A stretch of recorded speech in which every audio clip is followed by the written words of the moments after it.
The DJI Osmo Pocket 3 is by far one of the hottest cameras of 2024. At one point, it was even hard to get, or you couldn't get it at all.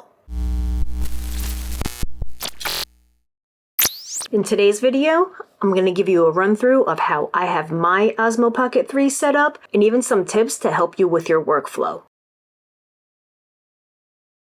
Okay, the first thing is, once we turn it on, what you want to do is you want to swipe down and go to settings, which is this icon right here. The gimbal startup direction I have facing forward because I'm not always going to be vlogging with the camera. So that's why I have it set up that way.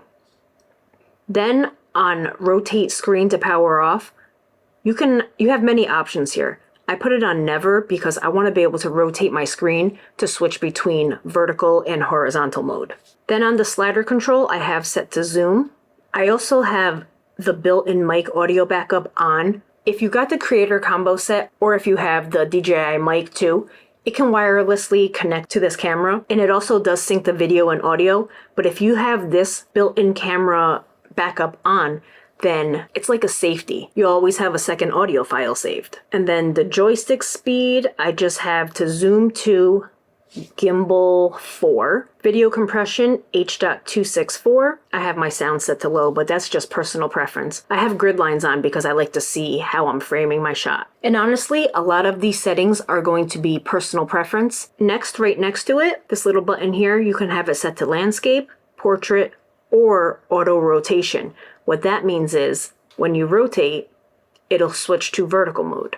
I'll show you here. It's in vertical mode, and now it switches to horizontal mode. So I like to keep that on auto rotate. Next to that is a little walking person. That's the rotational speed of the gimbal head. I keep it on slow because this gives me a more cinematic look to my video. And next to that is the gimbal modes. You'll honestly be changing this for whatever videos you're going to be shooting. In the top right corner, you'll see that it's yellowed out here. If you click it, it's off, but if you click it again, it's on. And all that means is if I push the joystick in 3 times, it automatically puts me into selfie mode, and then my face track is enabled. Hit 3 times again, and then it goes back to front facing. The next thing I do is on the little sun here, I have my brightness on the LCD screen set to 50%. It just saves a little bit of battery power, but it's still plenty bright enough for me to see. The next thing you'll want to do, or the next thing that I did, is when you're in video mode, swipe up. I like to shoot in 24 frames per second in 4K resolution. And honestly, if you like to shoot in 30 frames per second, that's fine too. Now if you swipe over from the right, you can hit Pro. Now it'll give you many different options here. Let's start from the bottom. Bottom right, for the sharpness, I have it to -2, noise reduction to -1. I feel like straight out of camera, it's a little bit too sharp. The focus mode, you will be switching this depending on what kind of filming you're doing. I'll just leave it on continuous for now. Color, I like to change to D-Log M because I like to color grade my footage. Glamour effect, I always leave off. It honestly makes you look almost fake. White balance, you can set it to auto or manual. I like to change mine to 5600 because that's daylight. In exposure, I like to go to manual mode. And because I'm shooting in 24 frames per second, you have to double that. And now my shutter speed should be 1/50. And the ISO I leave at the lowest. Once that's all set, swipe down. If you want to save those settings for future use, all you have to do is click the little person here in the top left corner, and you can save it to a custom profile. And you can do this multiple different times. So now let me show you what my custom settings are. I have 2 profiles that I saved. Profile 1 is my normal vlogging video type of setup, manual exposure, 1/50, ISO at 50. White balance is 5600, glamour effects off, D-Log M, again -2 for sharpness, and -1 for noise reduction. And just remember, like I said before, you will switch between single and continuous focusing. Swipe up from the bottom, you'll see I'm in 24 frames per second, and 4K resolution. And for custom profile 2, I have auto exposure,